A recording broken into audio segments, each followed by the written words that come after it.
Welcome to today's deep dive. So if you have ever stood in the middle of a grocery store aisle, completely paralyzed, just staring at two identical boxes of cereal, and you inexplicably reach for the blue one over the red one, well, today's for you. Oh, absolutely. We've all been there. Right. Or maybe you've walked into a freshly painted room and instantly felt this wave of anxiety, or conversely, a profound sense of calm, and you couldn't articulate why. Yeah, it just hits you physiologically. Exactly. We tend to think of our reactions to color as these deeply personal, almost mystical experiences. But what if they aren't? I mean, think about it like this. If you break your arm, an X-ray gives you a clean, jagged white line. It's binary. Right, it is broken or it is not. Yeah. But when a designer tries to diagnose why a brand is failing, or why a public health billboard is being completely ignored by the public, suddenly that X-ray machine is broken. It's totally useless in that context. The diagnostic landscape of visual design is murky because, fundamentally, almost every human being on the planet has a subjective, deeply entrenched opinion about color. And honestly, that subjectivity is the ultimate trap. How so? Well, you ask someone why they painted their living room a specific shade of sage green, and the answer is usually just, because I like it. It feels nice. Right, which is fine for your house. Exactly. It's a perfectly valid rationale for a residential living space. But it is the absolute definition of diagnostic muddy waters when you are attempting to communicate a highly specific, targeted message to an audience of millions. Which brings us to our mission for today. Because that danger, that trap of relying on, I just think it looks pretty, is why we're here. Yeah, you really can't build a campaign on that. You just can't. If your only rationale for a massive corporate rebrand or a crucial safety campaign is your personal aesthetic preference, you are essentially flying a commercial airliner blindfolded. That's a great way to put it. So we are taking the blindfold off. We have our hands on an incredibly revealing piece of source material today. We are unpacking Chapter 5, Rules for Working with Color, from a foundational graphic style manual. Yeah, the manual on understanding how color affects design. That's the one. This text is essentially a Bible for understanding the fundamental ways color dictates, manipulates, and affects design. And what makes this specific chapter so compelling, at least to me, is that it completely strips away the romanticism of art. Oh, totally. It's almost clinical. Exactly. It treats color strictly as a behavioral science and a structural engineering tool. It frames color as a highly organized, strategic weapon used to synthesize complex information, manipulate human mood on the subconscious level, and ultimately to persuade behavior. So let me lay out the roadmap for the next hour, because we are going to demystify the so-called magic of color. We're going to walk through the manual's rigorous 10-step framework for using color, treating it like a structural blueprint. And then the fun part. Right, the fun part. Then we're going to look at the exact moments when a master designer decides to take that entire framework, set it on fire, and just throw it out the window. Which is always a thrill to analyze. It really is. And finally, we're going to step into the boardroom. We're going to break down the psychological diplomacy required to actually sell these calculated color choices to a client who does not speak a word of the visual language we're discussing. I will make a guarantee to you right now. By the time we finish unpacking this manual, you will never look at a cereal box, a movie poster, or a piece of junk mail the same way again. Never again. You are going to start seeing the invisible scaffolding, the deliberate behavioral triggers hidden behind every single hue and shade you encounter in your daily life. I'm so ready for this. Let's jump right into the deep end with Section 1, which we can call the blueprint phase, because before a designer even glances at a color wheel or clicks a single digital swatch on their monitor, they have to pour a conceptual foundation. And skipping that foundation is the hallmark of an amateur. Amateurs start with the hex code, but professionals start with the problem. I love that. Professionals start with the problem. Yeah, the source material lays out the first 3 rules of this framework, and they are entirely dedicated to preparation and rationale. Rule number 1 is arguably the most uncompromising directive in the book. Work from goals. The manual's incredibly strict here.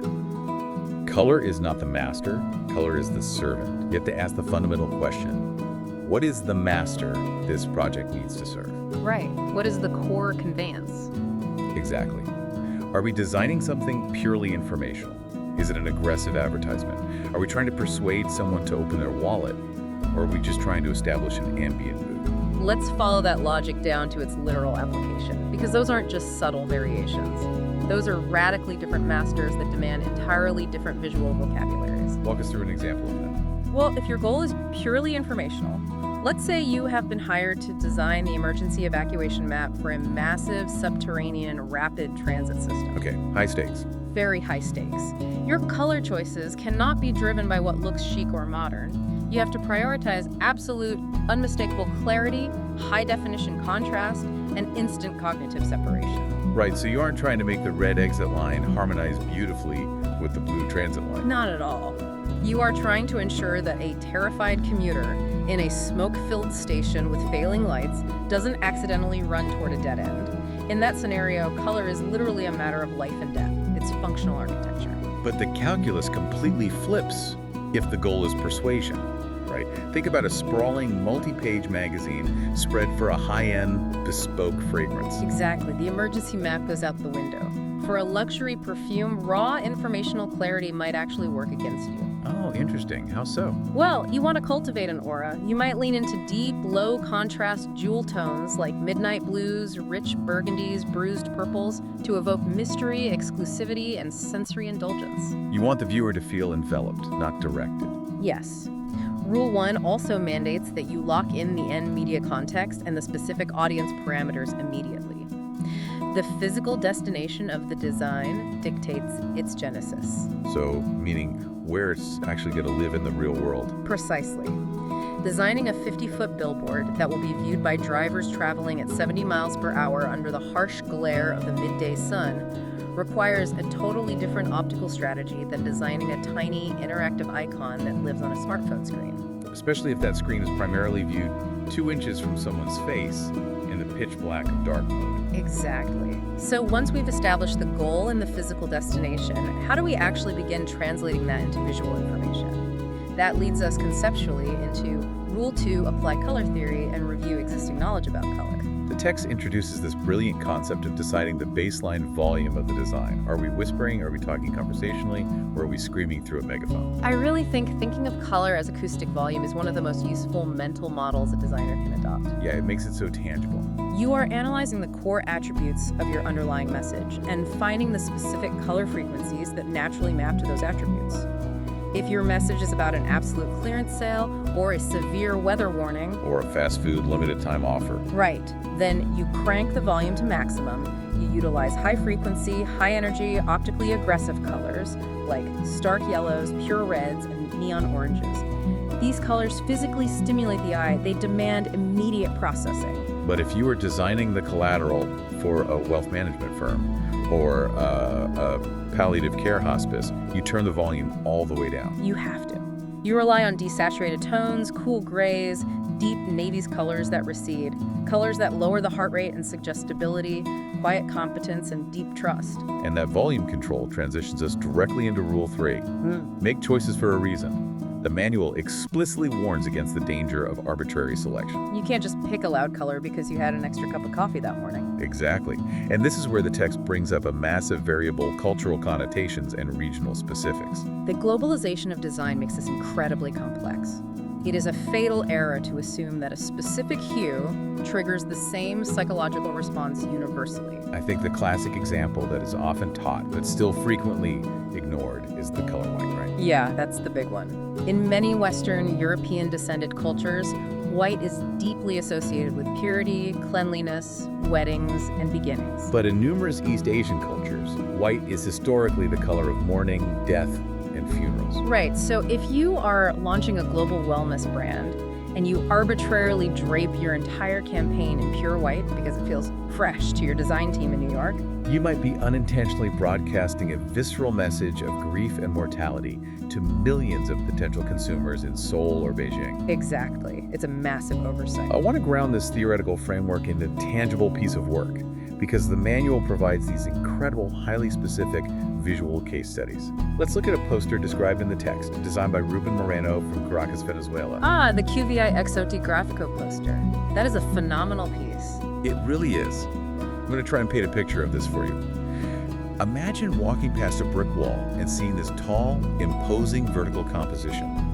The entire background is unified by this deeply repeating interplay of red and cream colors. And it doesn't look flat. Not at all. Right. It feels almost like ancient weathered parchment that is aggressively bleeding into a vibrant, swirling violet crimson.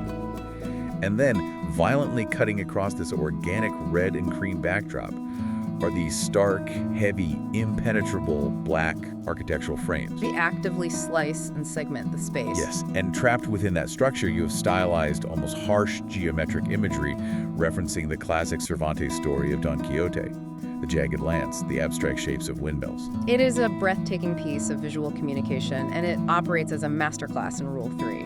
Moreno didn't just stumble into a red, cream, and black palette because he thought they looked aesthetically striking together. Every single color choice is carrying immense narrative weight. Let me theorize here for a second. Is it because the story of Don Quixote is fundamentally about a man whose mind is fractured between mundane reality and his own violent romantic delusions? You've hit the nail on the head. Let's decode the palette. The cream color isn't just a neutral background. It conceptually grounds the entire piece in antiquity. Like old paper. Yes, it is the literal color of the old, dusty books of chivalry that drove Quixote mad in the first place. The swirling, dominant, highly saturated red isn't just a volume choice. It represents the fever dream. It is the passion, the spilled blood of imaginary battles. The sheer, uncontrollable force of his delusion. And those heavy black frames slicing through the red, are they the prison of reality? Exactly. The black frames are the unyielding, rigid structure of the real world, constantly interrupting and boxing in Quixote's swirling red fantasies. The color is functioning as the architecture of the tragedy. Wow. If you swap the red for a soothing blue or the black for a soft gray, the entire narrative tension of the poster collapses. It completely falls apart. It brings to mind the analogy of building a custom house. You don't walk into a hardware store and agonize over the exact shade of eggshell paint for the living room before you have poured the concrete foundation. Or framed the load-bearing walls. Right. You need to figure out who is actually moving into the house. If you know a family with 4 massive, muddy golden retrievers is moving in, you don't carpet the entryway in pure white wool, no matter how elegant it looks on a Pinterest board. The physical context and the lived reality of the inhabitants dictate the material choices. That is the essence of the blueprint phase. It requires a profound shedding of ego. It is never about what the designer prefers.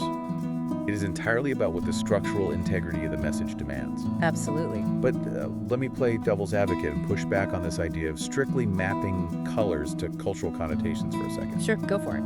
If we adhere rigidly to the idea that green equals eco-friendly, and blue equals corporate trustworthiness, and red equals passionate urgency, aren't we just training designers to be lazy? That's a valid concern. Like, is there a massive risk of the entire industry just churning out endless, predictable cliches? Or, on the flip side, is leaning directly into a cliche exactly what fast, effective communication requires in the modern world? That is the eternal tightrope walk of the commercial artist. And the reality is far more nuanced than simply avoiding cliches.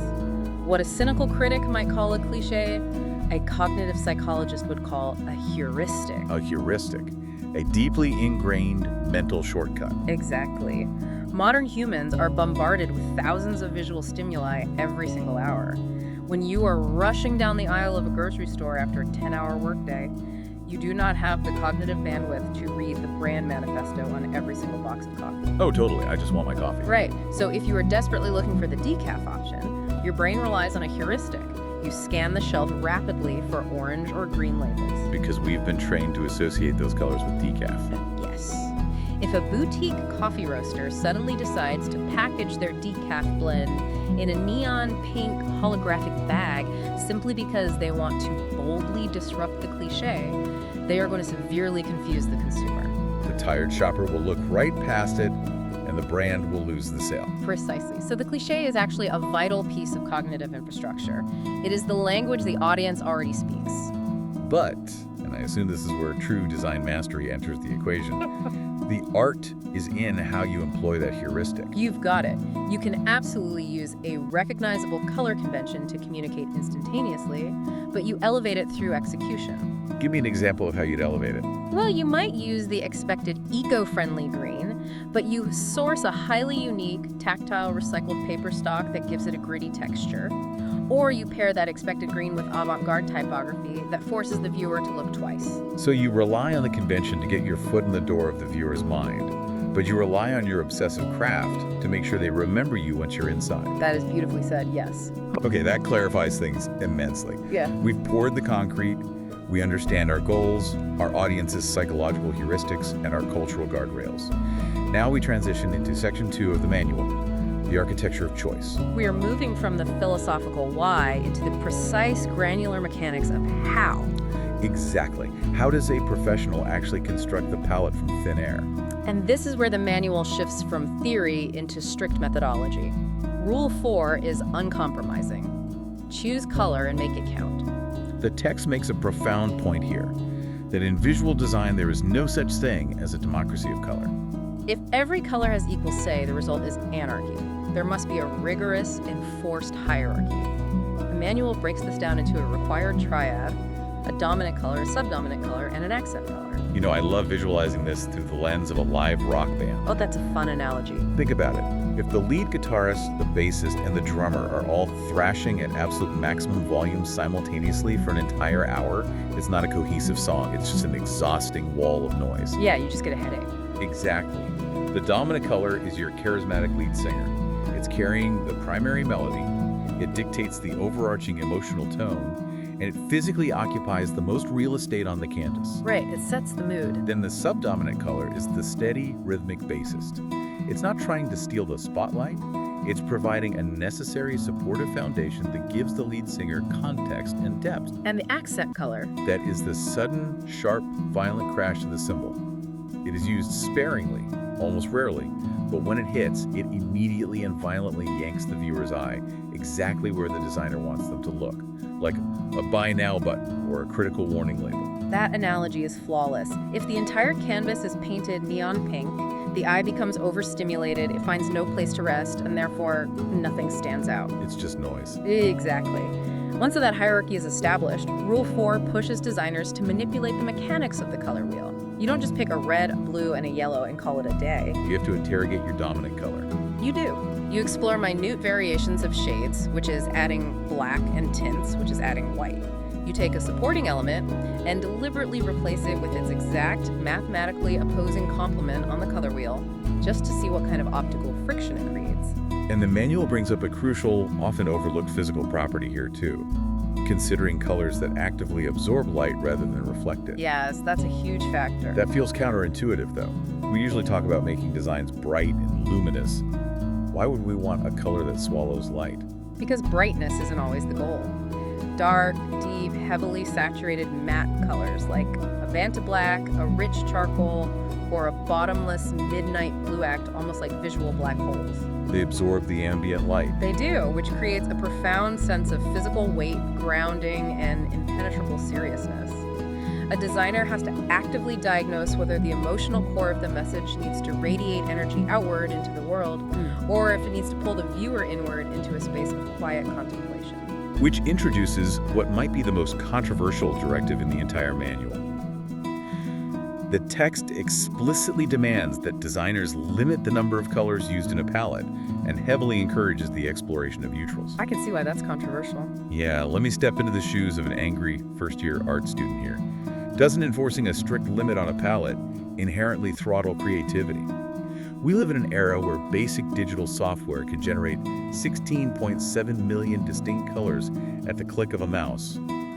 Why are industry veterans so terrified of using every crayon in the box? It is a totally valid reaction, but it reveals a fundamental misunderstanding of what design is. Amateurs consistently confuse abundance with creativity. Well, that's good, confusing abundance with creativity. When you throw 16 million options onto a canvas, you aren't communicating a message. You are inducing cognitive overload. Constraint is the actual engine of creativity. Because it forces you to make hard choices. Exactly. When you deliberately shackle yourself to a palette of, say, 2 highly specific colors and 1 warm neutral, you strip away the crutch of relying on color to do all the work. You are forced to rely on masterful composition. You are forced to utilize brilliant typography. You have to pay agonizing attention to the spatial relationships and the tension between the elements. Yes. Furthermore, the human optical system and the brain can only process a finite amount of visual stimuli simultaneously before it starts filtering things out as background noise. A severely limited palette forces a unified, holistic experience. It screams intentionality. Intentionality. That concept is the perfect bridge to Rule 5 Be Decisive. The manual goes out of its way to remind us that color extends far beyond just picking a hue on a screen. It highlights the massively impactful yet frequently ignored secondary elements that alter a palette. Like the physical texture of the materials, the temperature of the imagery, and crucially, above all else, white space. White space, the negative space. It is the oxygen of visual design. Let's pull another brilliant visual case study from the manual to dissect this. There's a poster designed for Haiti by Arturo Botello Alvarez. Let me try to project this into your mind's eye. It is an exercise in absolute punishing minimalism. It really is striking. The vast, overwhelming majority of this large poster is pure, unadulterated, blinding white space. There is nothing there. Right in the geometric center, suspended in that void, is a highly stylized, simple graphic of a human eye. Just the bare minimum of lines. Right. The top curve of the eyelid is a thick, solid band of deep blue. The bottom curve is a matching band of stark red. And right in the dead center, where the iris and pupil should be, there's a negative space cutout. And that cutout is the exact geographical shape of the map of Haiti. Yes, the white of the background pushing through. And finally, hovering just below the bottom red lid, offset slightly to the right, is a single perfectly rendered red teardrop suspended in midair. It is a devastating piece of communication, and it is a masterclass in Rule 5's demand for decisiveness. If we analyze the mechanics of this poster, we realize that the white background is not an absence of design.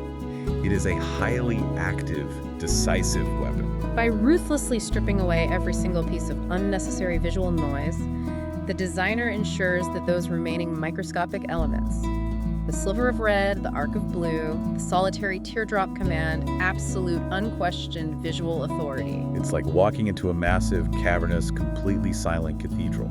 The white space is the silence that allows the single pin drop of that red tear to echo like a gunshot. Exactly. Imagine if the designer had given in to the temptation of abundance.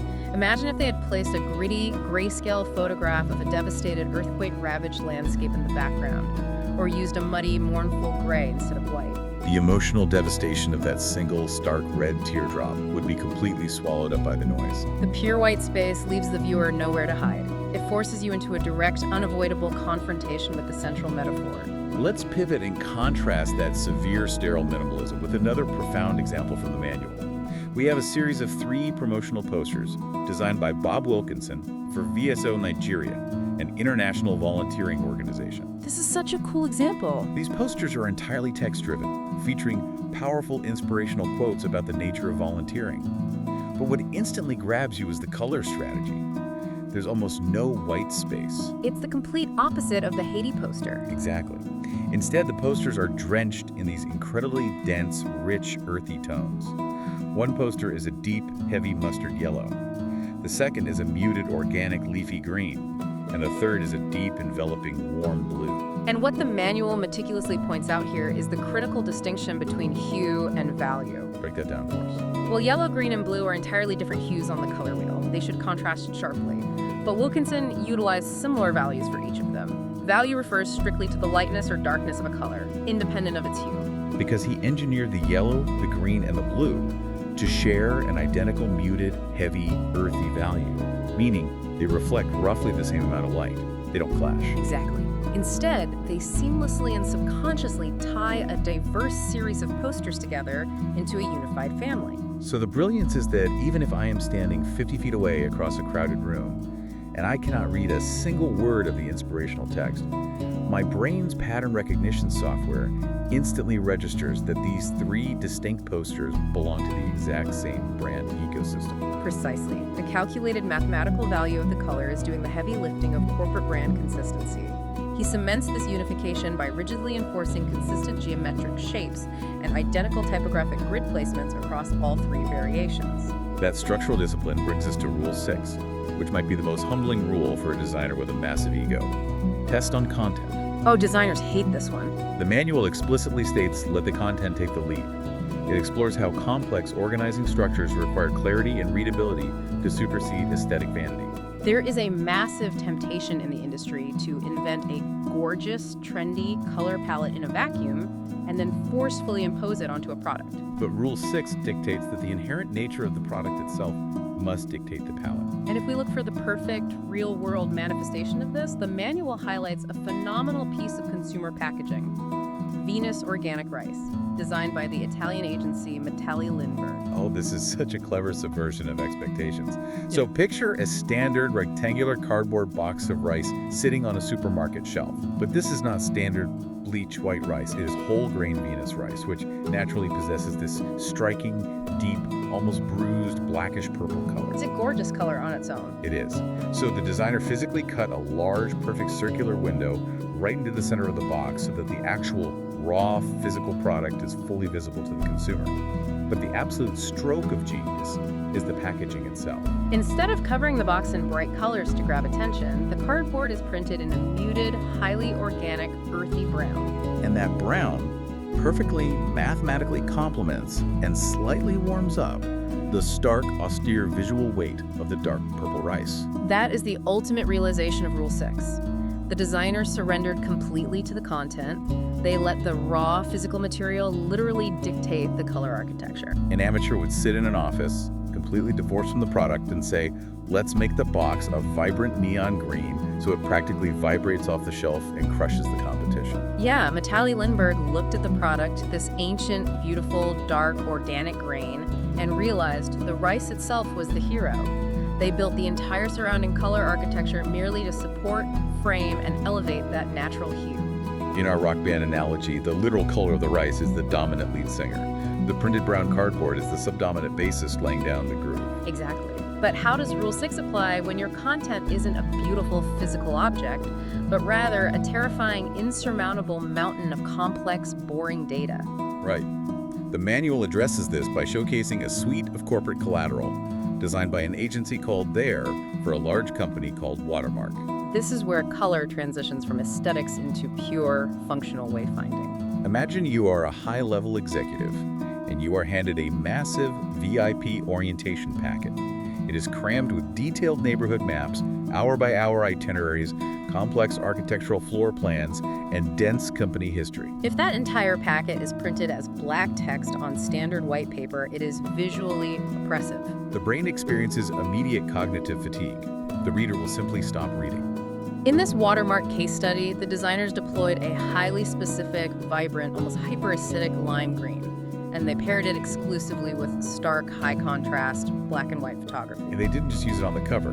They deployed that acidic green across the internal folders, the informational brochures, the staff lanyards, the directional signage. Exactly. They weaponized the color to structurally organize the chaos. The lime green functions as a visual signpost. Whenever the eye scans that massive pile of paperwork and hits that specific green, it instantly tells the reader's brain, pay attention, here is a new section, or here is the critical takeaway you need to remember.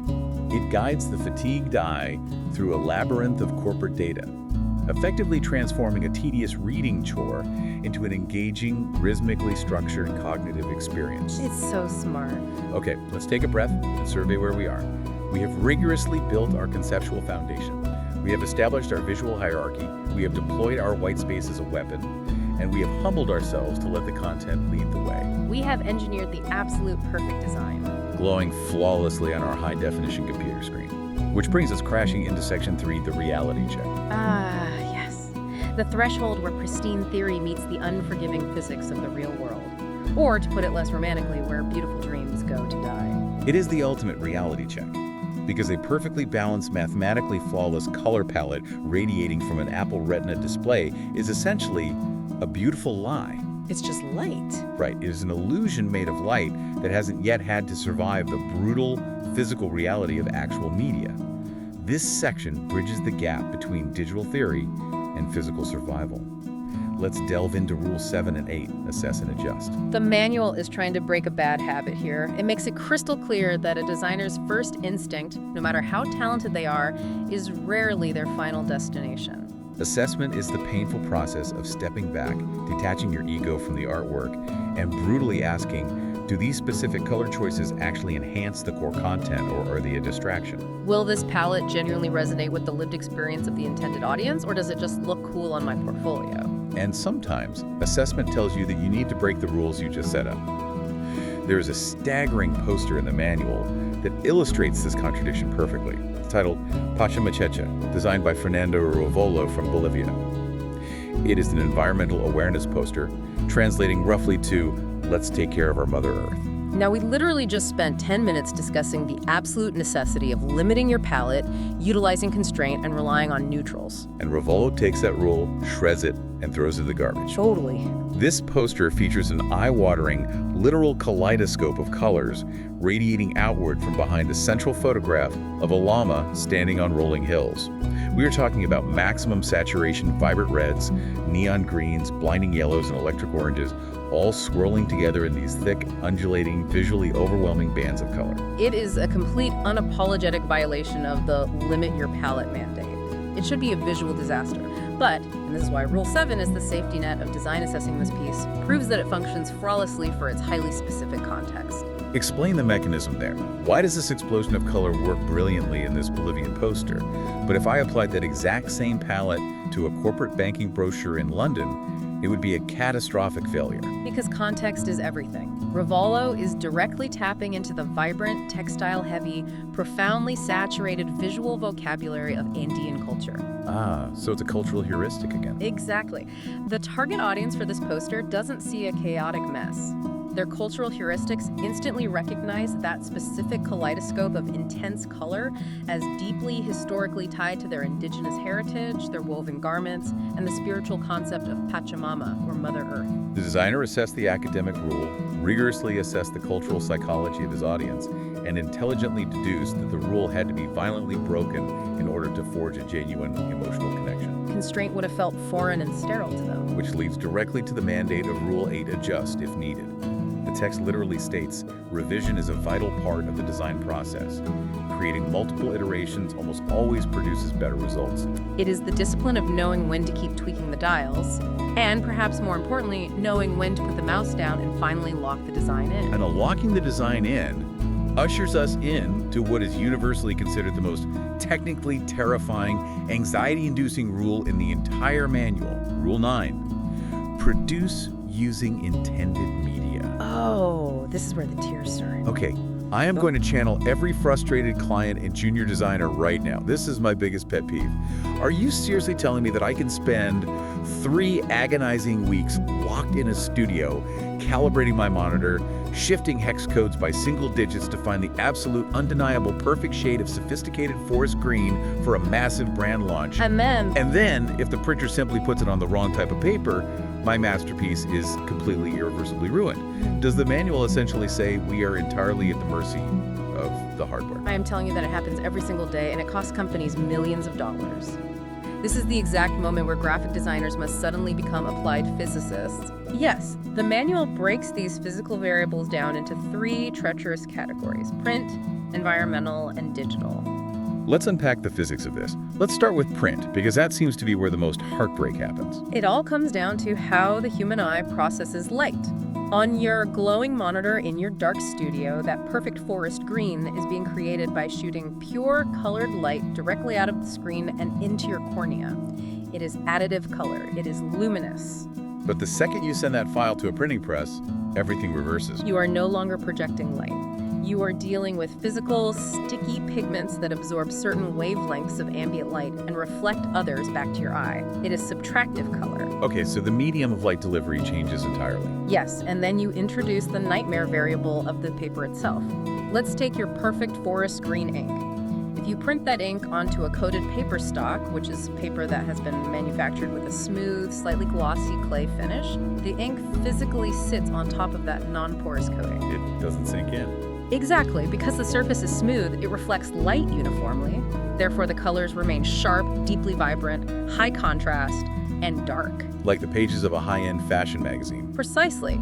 But if you take that exact same vat of green ink and you print it onto an uncoated paper stock like a standard textured piece of corporate letterhead or a recycled craft paper, the physics change entirely. Because it's textured. Uncoated paper fibers are essentially microscopic sponges. The ink absorbs deep into the porous fibers of the paper. It spreads out microscopically, a phenomenon known as dot gain. And it scatters the light. Yes. More importantly, those rough, uncoated paper fibers act like millions of microscopic craters. They scatter the ambient light in 1,000 different directions instead of reflecting it cleanly back to your eye.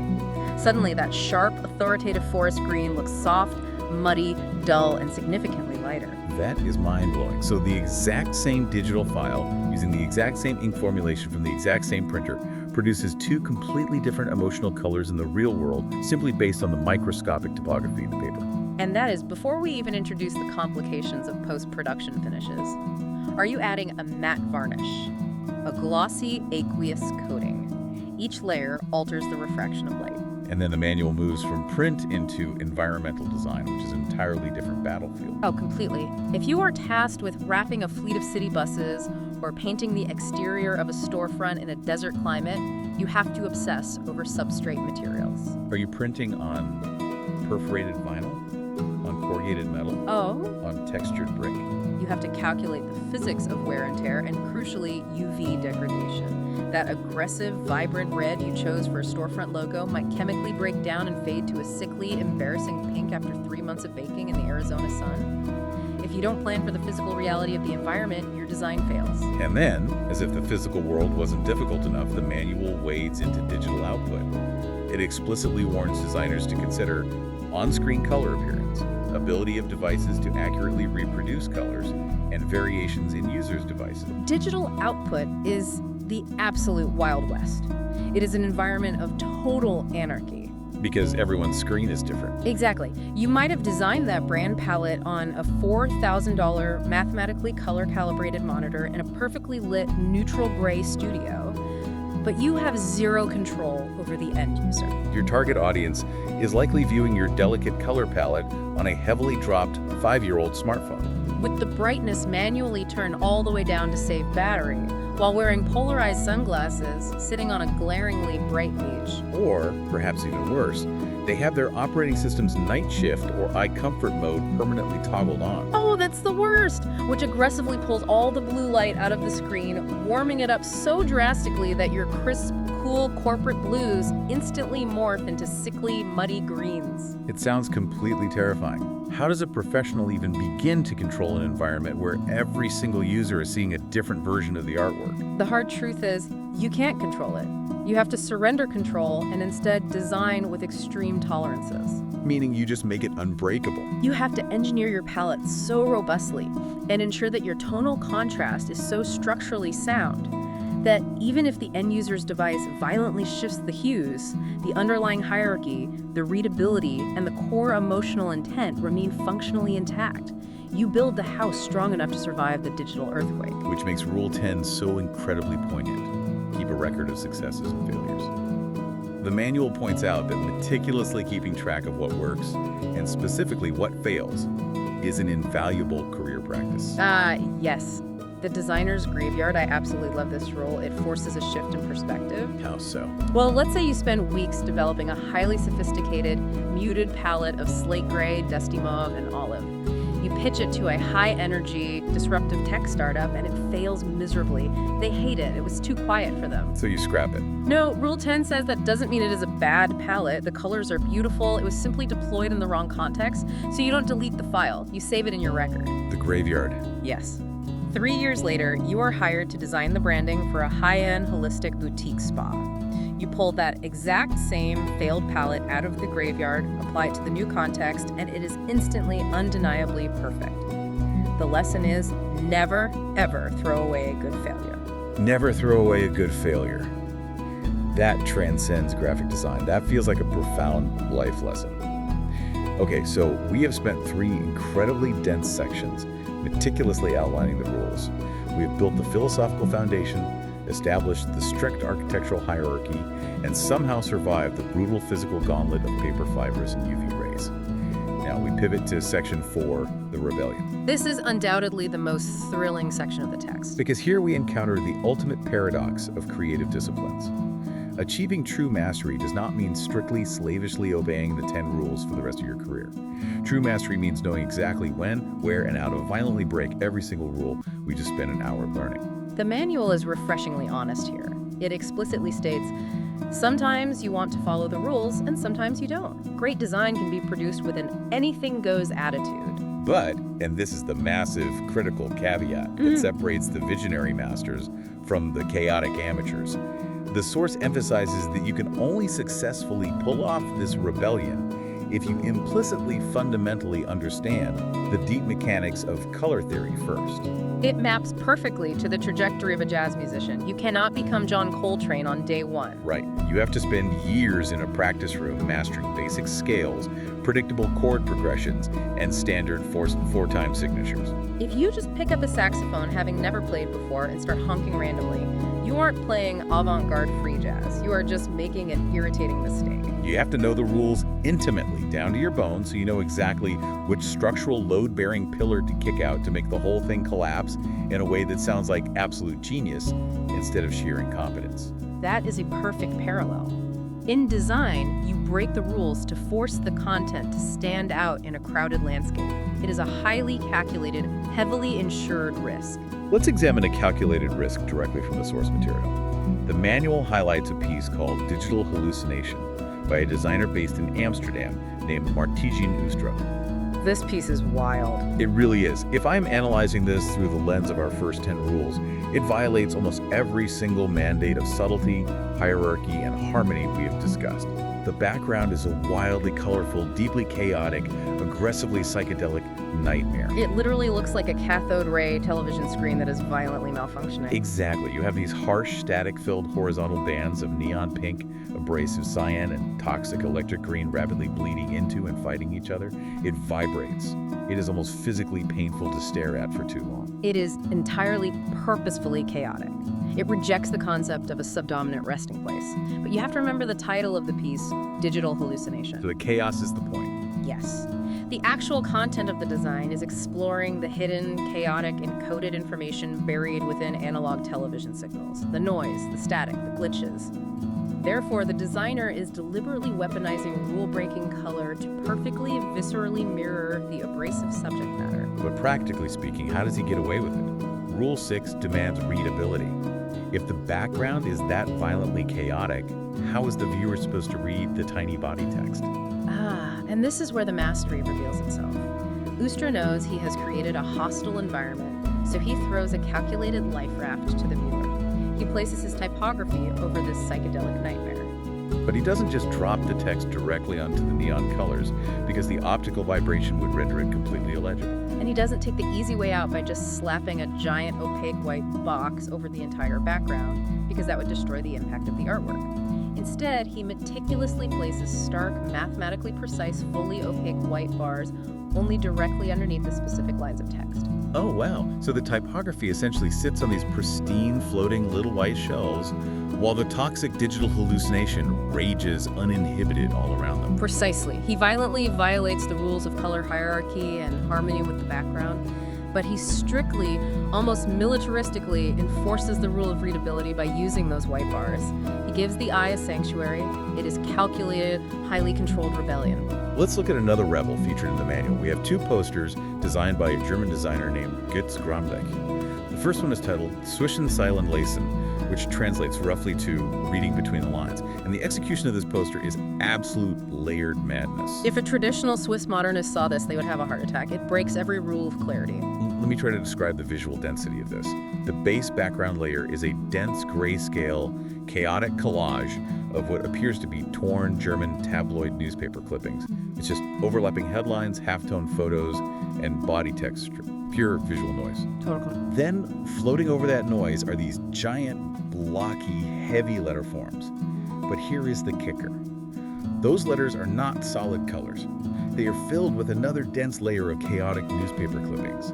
Except this time, the clippings inside the letters are printed in a harsh, semi-transparent, vibrating red. So you literally have layered type and texture trapped inside other massive letter forms, which are then layered over more text and texture.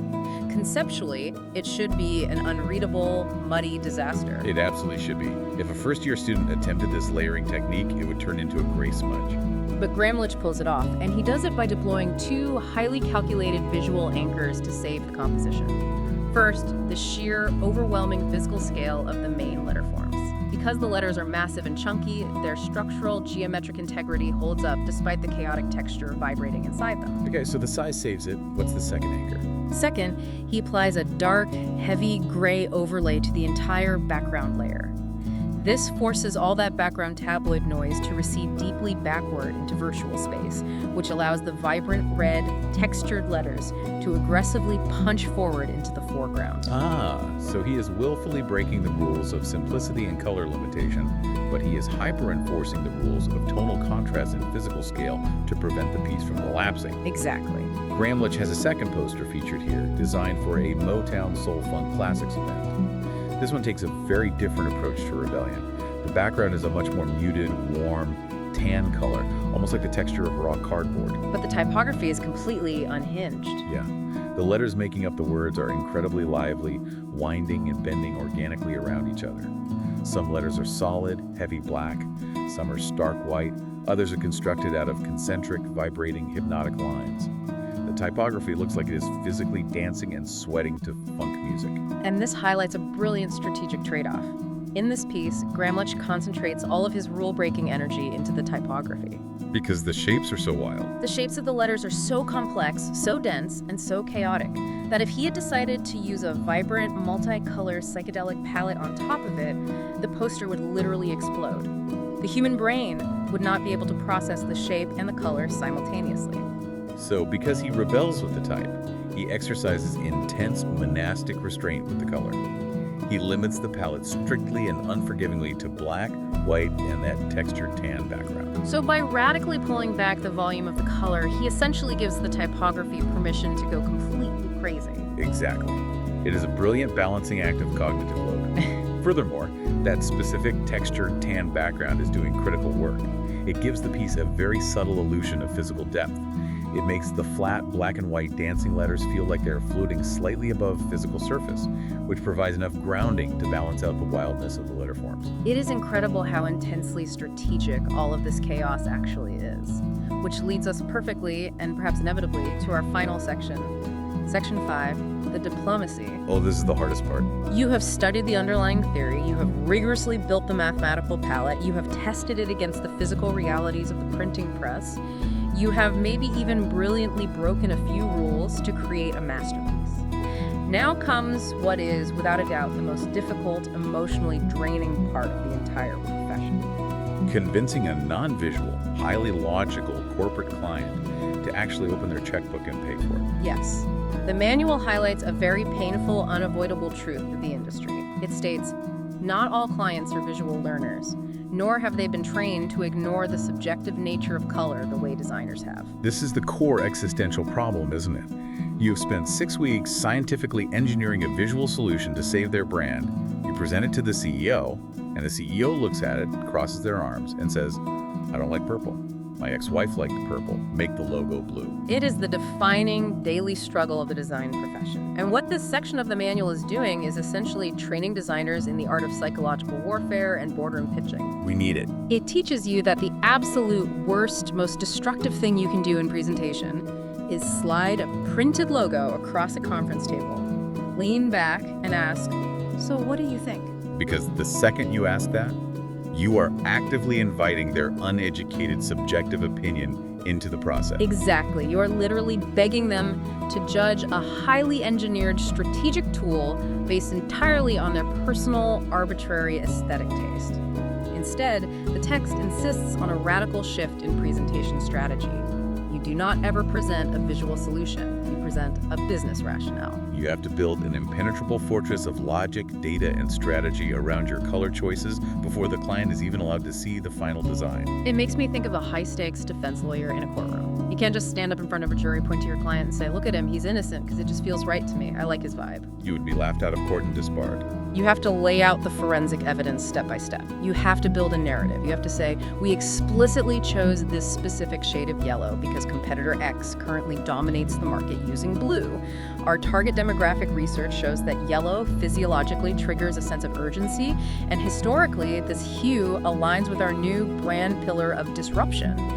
You build an airtight, logical case. Precisely. You meticulously tie every single color choice explicitly to the pre-agreed brand strategy, to extensive market research, and to ruthless competitor analysis.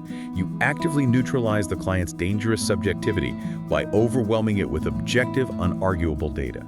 The manual also strongly reiterates the importance of educating the client on those cultural connotations we discussed way back in Section 1. You have to patiently show the boardroom exactly how you are either aggressively exploiting a visual association to capture market share, or how you are intentionally minimizing a specific association to avoid alienating a key demographic.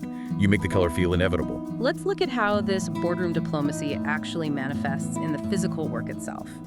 There is a brand identity project featured in the manual called Le Plan de Match, designed by a Montreal-based agency called Sub Communication. Right, for a hyper tavern. Yes.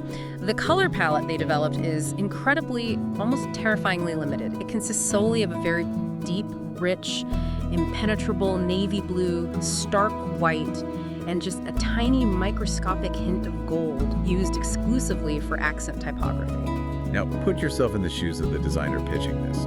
If you walk into that meeting and you just hand the client a single isolated business card printed entirely in that dark navy blue, the client is going to panic. Oh, absolutely. They are going to look at it and say, this is too dark. It looks like a funeral home. It's boring. Where's the pop? Make the logo bigger and add a neon gradient so people notice it. All right, the classic client reaction. They want it louder. Exactly. So what the agency Subcommunication does here is deploy a classic, highly effective strategic trick directly recommended by the text. They show the color working dynamically across an entire ecosystem of deliverables all at once. In the manual, we don't just see a single card. We see a beautiful, sprawling photograph of the business cards, the varied envelopes, the corporate letterhead, the coasters, all laid out together in a cohesive grid. And seeing all of those pieces interact together completely changes the psychological perception. It changes everything. It helps the anxious, non-visual client actually visualize the final, encompassing reality of the brand. When they see that deep navy blue rhythmically repeating across different physical objects, beautifully surrounded by the crisp, luxurious white space of the paper stock, and punctuated by that tiny flash of premium gold. They suddenly realize that the severely limited color palette isn't boring at all. They see that it is actually a highly sophisticated premium strategy designed to make the distinct geometric shape of the logo and the elegant typography look authoritative and expensive. You don't argue with the client. You guide their eyes to the logical conclusion you've already reached. Let's look at one final, highly aggressive example of this client diplomacy in action. There is a stunning editorial illustration in the manual by a designer named Lily Chow. It was created for a hard-hitting magazine article about the National Football League. The article is ominously titled Meltdown. And the imagery she created is absolutely arresting. It is. It's a hyper-realistic 3D rendering of one of those iconic heavy-duty coaches' headsets, the specific kind you see head coaches wearing on the sidelines during a game. But the headset is literally in the process of melting. The hard plastic is structurally failing. Yeah, it's turning to liquid and dripping down onto the floor in these thick, glossy, visceral puddles. But it's the color palette that is truly shocking. The entire background of the right page of the spread is a blinding, toxic, high-alert, fluorescent yellow. The melting headset itself is rendered in cold metallic silver and glossy black. And on the facing left page, the background is pitch, bottomless black, with the word meltdown, written in stark typography that mimics the glowing yellow LED lights of a stadium scoreboard. It is a phenomenal, aggressive piece of editorial design. It utilizes a maximum contrast black and yellow palette. Now think about the diplomacy required here. How on earth do you sell a blinding, fluorescent yellow background to a conservative magazine editor who is likely terrified that it is too abrasive and will hurt the reader's eyes. You sell it by pivoting away from aesthetics entirely and explaining the physiological, emotional impact of the contrast. You don't walk in and say, I use neon yellow because it looks edgy and cool. Right. You sit down and you say, look, this article is deeply investigating the high-stress, panic-inducing, catastrophic psychological failure of professional football coaches operating under immense, crushing pressure. In human psychology, black and yellow is the universal primal color code for hazard, caution, and severe emergency. Think of a wasp or radioactive signage. So you tell them the abrasive, almost painful contrast of this specific yellow is not an accident. It is engineered to force the reader to feel a physiological sense of anxiety, adrenaline, and urgency before they even read the first paragraph of your article. Oh, that is brilliant. You link the color directly to the core journalistic thesis of the content. You make the color an indispensable piece of the storytelling. Exactly. When you present an argument like that, backed by psychological rationale, the editor cannot simply say, well, I prefer a soothing pastel blue, because a soothing blue actively contradicts and undermines the written thesis of the article. By rigorously tying the color to the conceptual rationale, you build an armor around the design that protects its integrity from arbitrary changes. This has been an absolutely incredible, eye-opening journey. We started this hour with the common misconception that color is just something you casually like. But through the rigorous lens of this style manual, we have seen that color is, in fact, a highly structured, scientifically grounded language with its own complex grammar and syntax. It requires a meticulous blueprint phase where you define your strict goals and map out cultural connotations. It requires intense architectural discipline to establish visual hierarchy, balance mathematical values, and deploy white space as a weapon. We also explored the harsh, unforgiving physical reality of translating digital colors into the real world, battling the physics of uncoated paper fibers and the unpredictability of digital screens. We looked at the thrilling, calculated rebellion of intentionally breaking all those foundational rules to create standout avant-garde design, provided you have put in the years to know exactly what you were doing. And finally, we unpacked the intense corporate diplomacy required to actually defend those choices in a hostile boardroom, using strategy, logic, and psychology rather than subjective taste. It truly is a comprehensive, holistic system for visual communication.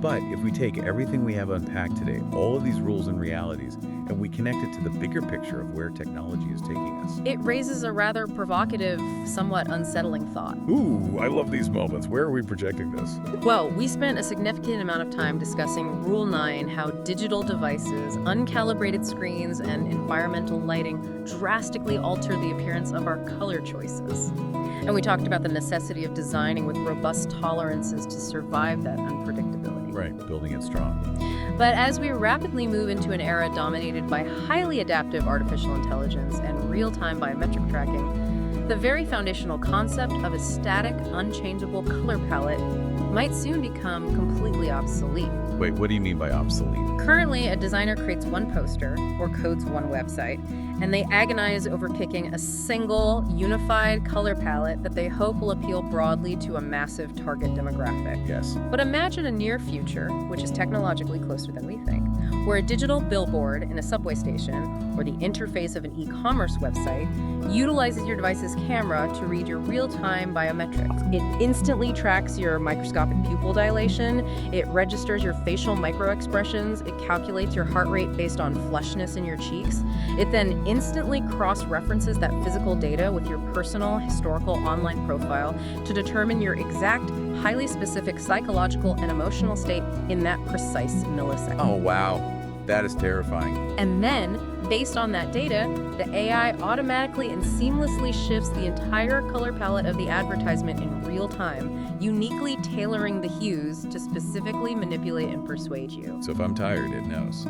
Yes, if the biometric sensors deduce that you are highly stressed and fatigued after a long workday, the ad instantly shifts its palette to deep, calming, low-frequency blues and greens to offer you a subconscious sense of relief and safety. But if the system senses that you are lethargic and distracted, it instantly dynamically shifts to high-contrast aggressive reds and blinding yellows to trigger a localized adrenaline response and force your attention. That is deeply unsettling, but given the trajectory of algorithmic marketing, it feels entirely inevitably plausible.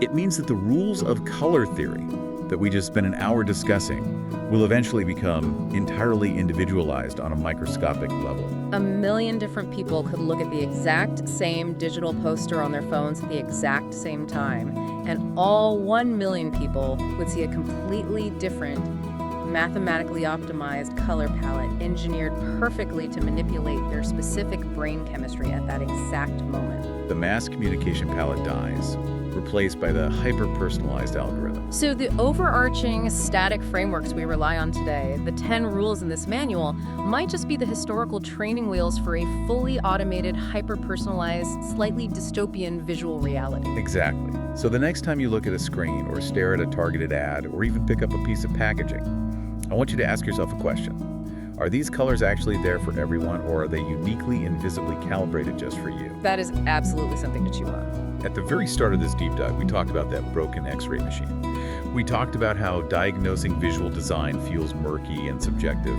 compared to the hard scientific lines of a medical chart. But I think what unpacking this manual has definitively shown us is that the X-ray machine isn't broken at all. We just didn't know how to read the scans. Color is not magic, it is not an accident, and it is certainly not just about what looks pretty. It is a precise, dynamic, incredibly powerful machinery working quietly and constantly in the background of absolutely everything we see.